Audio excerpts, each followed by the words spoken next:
10 మాటలు ఇచ్చినప్పుడు ఏదో ఒకటి అమలు కాలేదంటే ప్రజలు కూడా అర్థం చేసుకుంటారు.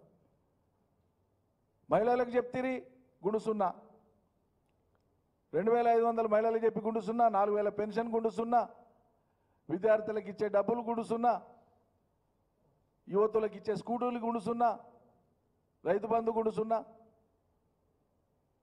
రుణమాఫీకి ఈ ఒక్కటి చేసే కొద్దిగంత చేసే కొండంత ప్రచారం, గోరంత చేసి కొండంత ప్రచారం. మొదటి రోజు ఇచ్చిన అడ్వర్టైజ్మెంట్లల్లో 2 లక్షల రుణమాఫీ మీద ఇచ్చింది. మీరు ఏమనిపించదా అట్లా ఇచ్చేటప్పుడు? అరే ఇట్లా పొరపాటు అయింది, ఇట్లా చేయకూడదని చెప్పాలి కదా హుందాగా ఎవరైనా ప్రభుత్వం వైపు నుంచి. కాబట్టి రైతు బంధును కన్వీనియంట్గా ఎగ్గొట్టి మేమేదో కాలం దాటించుకున్నామని మీరు అనుకుంటున్నారు. ఖచ్చితంగా రైతు బంధు ఇదే మళ్ళీ మిమ్మల్ని కాటేస్తుంది, జాగ్రత్త. తప్పించుకోలేరు మీరు రైతులకు ఇచ్చినటువంటి మాట నుంచి. దానికి మీరు గ్యారంటీగా ఏదో రూపంలో రైతాంగ ప్రజల నుంచి సందర్భోచితంగా ఆ ప్రతిఘటనను, ఆ తీవ్ర వ్యతిరేకతను ఏదో రూపంలో మీరు మూట కట్టుకోవాల్సి వస్తుంది. దాని నుంచి తప్పించుకోలేరు మీరు. Thank you.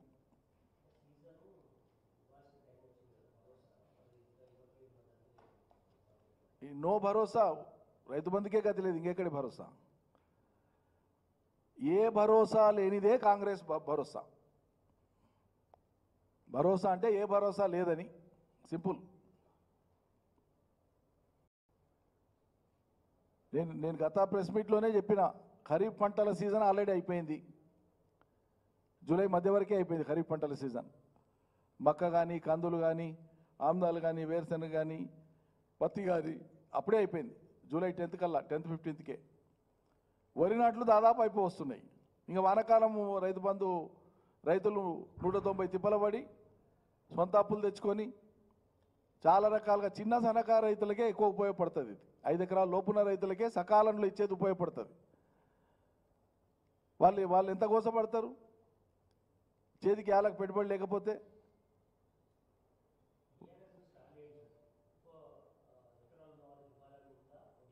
ఏమన్నారు?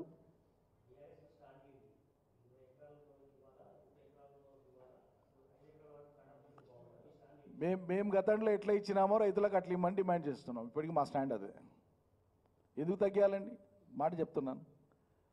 దేనికి ఇస్తున్నాం? రైతు బంధు యొక్క ఫిలాసఫీ ఏంది అసలు? మేము మొదలుపెట్టినప్పుడు తెలంగాణ నేల మీద 1 ఇంచు భూమి కూడా సాగుకు యోగ్యమైనటువంటి భూమి పడవబడకూడదు. మీరు హైదరాబాద్లో జర్నలిస్ట్ కావచ్చు, మీకు ఊర్లో భూమి ఉంది, ఆ భూమికి రైతు బంధు వస్తే మీరు ఎవరికొరికి ఇచ్చి ఆ భూమిని శిస్తు చేపిస్తారు కదా, పడవబడదు కదా. అందులో వచ్చే పంట ఈ దేశ సంపద, ఆ ఉత్పత్తి ఈ దేశ సంపద. ఆ భూమి అదనంగా శిస్తు అయితే దానికి నాగేండ్ల అవసరము, దానికి డీజిల్ అవసరము, ట్రాక్టర్ అవసరము, దున్నేవాడు అవసరము, నాటేవాడు అవసరము, కలుపు తీసేవాడు అవసరము, పని చేసేవాడు అవసరం, మందు పెట్టేవాడు అవసరం, పిచికారి కొట్టేవాడు అవసరం. ఇంతమందికి పని వస్తుంది. ఒక రైతు బంధు అనేటువంటిది, తెలంగాణ రైతు బంధు లక్షల సంఖ్యలో ఉపాధులను కల్పించింది. సోషల్ ఎకనామిక్ సర్వే రిపోర్ట్స్ తీసుకోండి. యుఎన్ఓ ఎందుకు ప్రశంసించింది రైతు బంధును, రైతు బీమాను? వీళ్ళకి ఆ లోతుల్లోకి పోయి ఆలోచించేటువంటి సమయము, ఆ తీరిక ఉన్నాయండి వీళ్ళకు?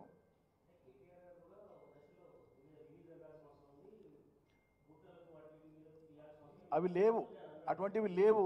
అది అభూత కల్పన, కొంతమంది చేసినటువంటి దుష్ప్రచారం. అది 1 ఎక్కడ ఉంటే అదే ఇది కాదు కదండి, యాడ్ స్టిక్ కాదు కదా. మీరు ఇలా ఏం బెనిఫిట్ ఇచ్చినా దాంట్లో 1 ఎవరెవరు తేలుతారు తప్పోళ్ళు. మీరు పెన్షన్లు ఇస్తున్నారు లక్షల మందికి, అక్కడో చోట 1 2 అనర్హులు లేరా?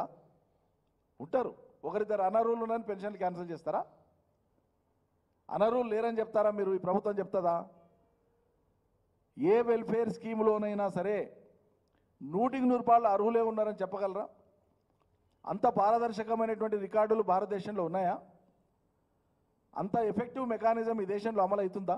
అందుకోసమే పిల్ఫరేజ్ ఎక్కడో కొంత ఉంటుంది, దాన్ని కంట్రోల్ చేసుకుంటూ పోవాలి. కాలగమనంలో మన దృష్టికి వచ్చినట్లు సిస్టమ్ను బలోపేతం చేసుకుంటూ పోవాలి. అటువంటి పొరపాటు జరగకుండా ఉండడానికి ఏం చేయాలో ప్రభుత్వాలు ఆలోచించాలి.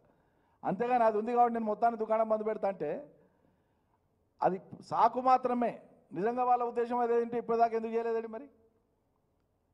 8 నెలలు నిండుతుంది కదా ఎల్లుండి అయితే, 7 తారీఖు అయితే, రేపులే ఎల్లుండి అయితే 8 నెలలు నిండి 9 నెలలు పడుతుంది. మరి రైతు బంధుకు అర్హమైనటువంటి వాళ్ళలో ఎవరైనా తప్పు ఉంటే 9 నెలల కాలం తీసుకుంటుందా సర్కారు? నెల చాలు, 15 రోజులు చాలు. ఎందుకు చేయలే మరి? అనర్హుల జాబితా ఎందుకు ప్రకటించలే? జూలై 15 కల్లా క్యాబినెట్ సబ్ కమిటీ రిపోర్ట్ అన్నారు, ఏమైంది మరి? అసెంబ్లీ సమావేశాలు జరిపే లోపలనే క్యాబినెట్లో చర్చిస్తామన్నారు, ఏమైంది మరి?